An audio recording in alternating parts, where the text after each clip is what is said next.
Hey, what's up, guys? This is Technical Tim here, and I'm here to recap the UFC Philadelphia card from the Gaethje and Barboza event. So I'm going to kind of do what I did last week. If you follow along, what I tend to do is I tend to just kind of go through each card briefly, point out like talk about things from a betting point of view and technical things that I kind of noticed in the fight, and kind of talk about what I was thinking before the fight and kind of what happened and what I was thinking after. So I'll go through and just kind of do that and get some thoughts out. Let me get some water real quick. Sorry, guys.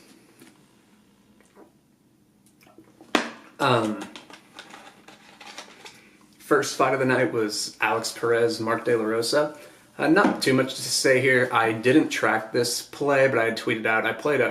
I got Perez's line earlier in the week around like low minus 200s, I think. So I ended up playing that. I figured he was the better wrestler and was just like a little bit better of a striker. I think that pretty much played out. And seeing Mark De La Rosa's wrestling against Tim Elliott, I figured Perez could just outposition him from the top. And so I thought Mark De La Rosa, from a round point of view, wouldn't be able to win that many. So I kind of thought he was finish or bust. And I thought maybe a sub could happen for him, but I thought low percentage. So I played Perez early, but I didn't track it because I think the minus 365 line kind of got a little out of hand, even though if you watch tonight, it might have even been value, to be quite honest with you. But I don't always like playing minus 365s because shit can happen. I mean, we all know that. So that was kind of my thoughts there. Not much to say. Mazo and Moroz was the next one. I didn't play it. I saw a lot of people playing.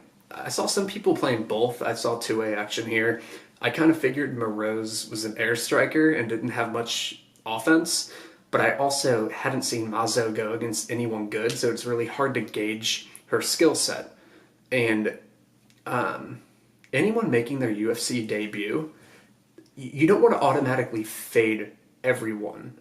Because, I mean, Casey Kennedy tonight was making his UFC debut, but he had gone against really good competition. Like, so he was actually proven. I got to see his game play out. But Mazo didn't go against anyone good, so I didn't really know what she was capable of. And I thought maybe Moroz would honestly just like get even a takedown and sub her on the floor. And she did get some top control. So, yeah, I didn't want to play that fight. And good on the people who played Moroz, but it's just kind of, I think there's just too many unknowns, and I don't blindly fade newcomers, but I tend to not play newcomers if they haven't fought really good competition out of the UFC. So that's all my thoughts there. Next fight, Ray Borg, Casey Kenny. Won a lot of money here. I think I had a couple units on him tracked, and his money line at like plus 260.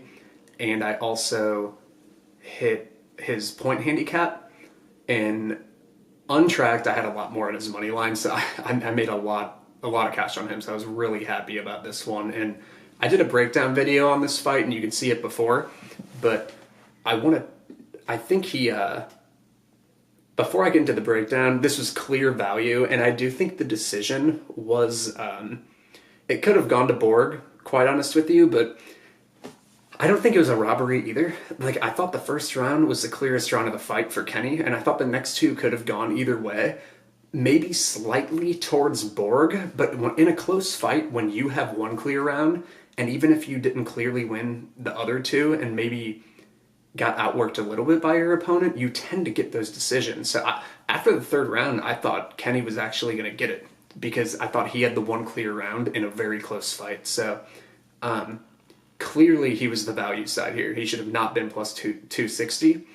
And I want to talk about you saw my video. You can go look. And to sum it up, I essentially thought Borg was going to get out-volumed on the feet, which he tended to. He got doubled up in the significant strikes. So people can't be too mad about Borg not getting the decision, but you definitely can like say he won 2 and 3 just from being a fair point of view, but I don't think you could say it was a robbery either. He got doubled up and didn't do all that much with the grappling either. And so I thought he was going to get outvalued on the feet going in. I talked about it on the video, and he kind of did. And then I thought he would lose because in the grappling ended up being really close in this fight, the way it played out. But I actually, and I talked about it because Kenny's a good folk style grappler, and Borg tends to get his folk style scrambling going when you play a bit of a jiu-jitsu game. So the two things that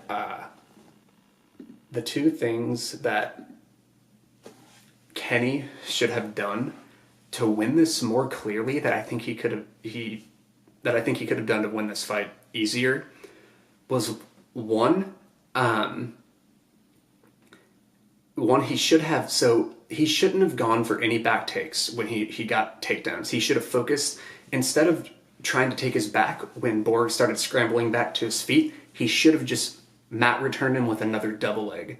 He shouldn't have. Taking someone's back is playing a bit of a jiu-jitsu game. You want to just take another double leg and take him down. That's what Scoggins did. Scoggins wasn't taking Borg's back, he was just mat returning him again. And by taking his back, like Kenny kept doing, it allowed Borg to scramble out and get top position. But Kenny was doing the same thing too. The one thing, I thought Kenny was going to out-grapple him easier, and I do think if he wasn't taking his back, he could have won the grappling a little easier, even though it ended up being pretty close. He got a lot of good little trip takedowns too, Kenny did. But Borg, Kenny seemed a little bit unprepared on the getting pushed up against the cage. That's common with guys who he hasn't wrestled anyone or fought anyone who's been able to take him down, like to really compete with him in the grappling. So I don't think he's really used to getting pushed up against the cage, and he's a wrestler, so he's used to being out in open space. So I think he just wasn't ready for that type of takedown game, and Borg's experience there. So yeah, but I expect Kenny to be able to look at that fight and start working cage defense on takedowns. But I thought if Kenny would have just focused on underhooks a little more up against the cage, that he could have, which he did at times, but what he kept doing when Borg would get the double leg up against the cage, he would reach over, and then that allows Borg to easily pick him up. And that's why he kept getting takedowns. But people are like overestimating the slam takedowns. I mean, if you've wrestled, unless if you get slammed on your head, it doesn't do anything. Like, you just fall with it. And like, being a wrestler, you know how to kind of fall with slams. So there's like no punishment, and Kenny kept popping back up. But overall, I think it was a close fight. And I think if Kenny made the adjustment of not taking Borg's back and just mat returning him with double legs, he could have probably won the grappling easier. And I think he was definitely the better striker. But yeah, he was definitely value. So I'm glad we cashed, and I'm glad anyone, if you followed me on that one, I hope you all cashed money too. Next fight was Howland Mearshart. I didn't track this play. I tweeted it out before. I played a little bit on Howland moneyline. My reasoning was I thought this was going to be a scrambling shit show, which it was. But the reason why I wanted to play Howland is he tends to strike on the floor, where Mearshart kind of will just hunt subs or focus on position. And I didn't think Mearshart would be able to sub Howland, which he got close at times, but it's going to be really tough to get the submission on Howland. And so I figured that would create a lot of scrambles by both of them hunting subs, but Howland will tend to throw on you and punch on whenever he's on top, where Mearshart doesn't really punch. So I thought the strikes would sway on the ground the judges, which they kind of did. I think that's the reason Howland got the decision. I thought he won the fight, but I do think at minus 200, I would probably line Howland as the favorite going forward. But at minus 200, maybe there wasn't too much value there, but I didn't play him big or anything, and I didn't track the bet, so it's whatever. No regret there. And I definitely am happy with the Kenny play, because that was clear value. Next fight, Kevin Aguilar and Enrique Barzola. I had a small 1-unit play tracked on Barzola. Bad play. Barzola did better in the striking than I thought he would. I thought he was going to get pieced up a lot more. So essentially what I thought is Barzola, and what I saw on tape, is that he would trap him up against the cage and get his double leg going. but Aguilar was ready for it, and I hedged after the first round, and I tweeted that. I still lost a little bit on the fight, but not a full unit, because I hedged Aguilar at like minus 150 after round 1. Because after round 1, I immediately saw anytime Barzola would push him up against the cage, Aguilar would move laterally or get an underhook right on the initial takedown attempt. So right when I saw that in the first round, and that Aguilar had already won a round, I figured he's going to win this fight, pretty clearly, which I think he did. He got 29-28, which I seem to agree with. So bad pre-fight play. It was really an adjustment by Aguilar, though. Like, I had seen him taken down before to similar takedowns that Barzola does to Joey Gomez, but I didn't think he'd be able to adjust that well. So, I mean, good on him. Definitely good film work by their camp, because they picked up on that, obviously.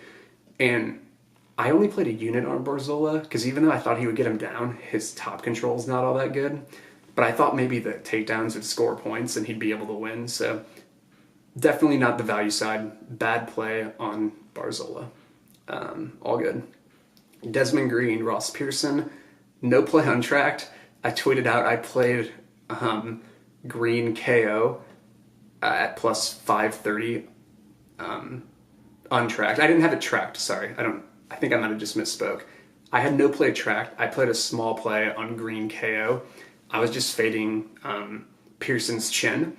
And the reason why I thought Green had a good chance at a KO is I think his power is underrated. And I think also Pearson, he's old, and I don't think he can take a shot as well anymore. And Green, he hasn't gotten any KOs in the UFC, but he's one-hitter-quittered people on the regional scene who were actually pretty decent. But if you look at Green's fights, he's fought a lot of guys who were just better than him, like Taisimov, Prazeres, guys like that. So of course you're not going to KO guys who are just skillfully better than you, but whenever you're actually the better fighter and you're going to be able to land, you can probably, like, if you're the superior fighter going against an inferior guy, you're probably going to land something. And I just figured plus 530, fuck it, right?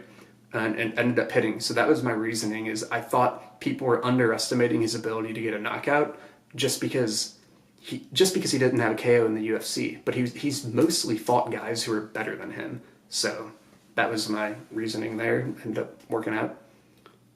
Next fight, Marina Rodriguez, Jessica Aguilar. I also played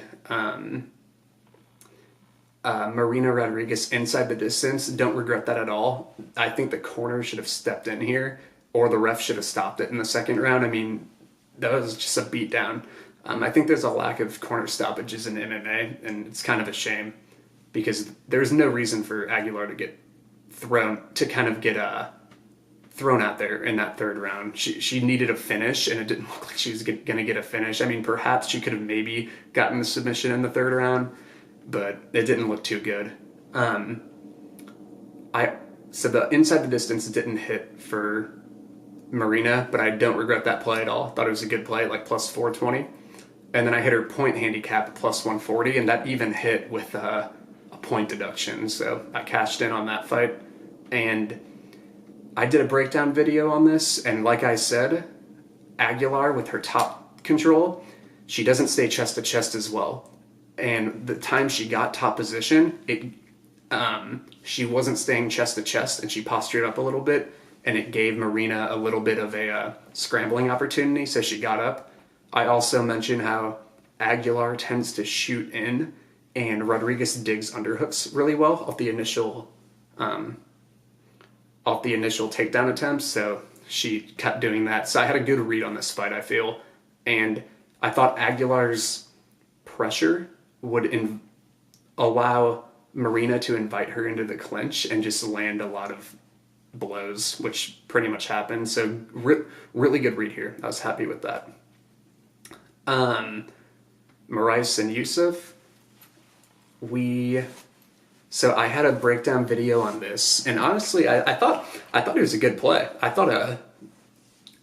had talked about how Moraes, the leg kick battle would be big, and Yusuf started landing early, but once Moraes started reading the timing of his leg kicks, he started checking them, and it no longer became a weapon for Yusuf. But I thought Yusuf took round one. I thought Marais took round 2, which all the judges had, and I thought round 3, Marais was winning until he got dropped. But going forward, I think this is close to a 50-50 fight. Marais is a little lazier than Youssef in the pocket, so he can get landed on strikes like that. But so that knockdown is probably repeatable for Youssef. But I think that's a close fight. I'm fine with the play of plus 160. I think I got for Shaman Marais. I forget my exact line. So that says he only wins 38% of the time. I think it's a little higher than that. Fine with the play. Didn't hit, but I thought I was on the value side there.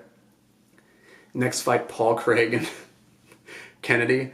I'm not going to say much about this. I had no play. I thought it was Craig submission or bust. And I think Kennedy's probably the value side going forward, but Craig doing Paul Craig shit, getting his ass beat and throwing up a triangle. What do you know? Carolina and Watterson is the next fight. This was my best layoff of the night. I was thinking about Carolina all week.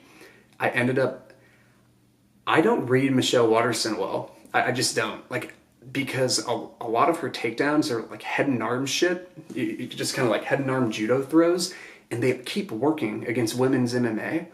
But whenever being kind of a wrestler, I'll watch her and I'm like, her takedowns suck. But they keep working on girls because I think women's fighting just isn't quite evolved yet. It'll eventually get there, and there's some really good fighters who are on the rise. But I just don't get a good read on her because her takedowns seem to always work even though they're not good. You shouldn't be getting head and arm throw if you're a professional athlete, in my opinion. I think I was head and armed one time in my entire wrestling career, and I wrestled against national champions. So I don't know. They just seem to work, and that happened in round 2, and she got top position. And I tended to lean Carolina because I thought she would get the volume and the clinch game going.